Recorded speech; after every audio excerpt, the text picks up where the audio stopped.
Өзбекстан Республикасы Министрлер Кабинетінің 2012 жыл 21 май күнгі 139 салы Өзбекстан Республикасы білімлендіру мекемелерінде мобиль телефонлардан пайдалануды тәртіпке салу іс-әжілері хақындағы қарарының 6 бәндіне көре, оқу орнына кіріп келуді әрбір білім алушы һәмде басқа да адамлар мобиль телефонларын дауыссыз режимге қоюы шарт.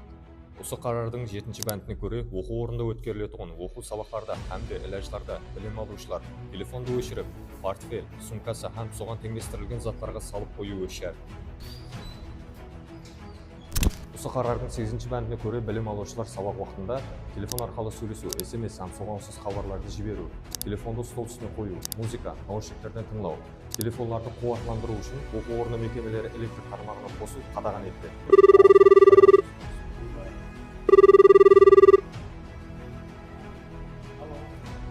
Осы қарардың 9 бәндіне көре, оқу орнында білім алушылар сабақ һәм шұғылдар аралығында, яғни тәнепсіз уақытында, зару жағдайларда ата-анасы олардың орын басушыларменен байланысу мақсатында телефонларын пайдалануға рұқсат етіледі.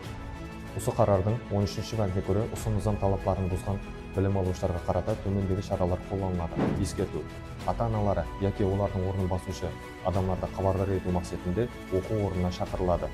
Низам талапларын бұзған студенттерге қарата оқу орнының ішкі тәртіп қағидаларына муафиқ сөгіс интизами шарасы қолданылады.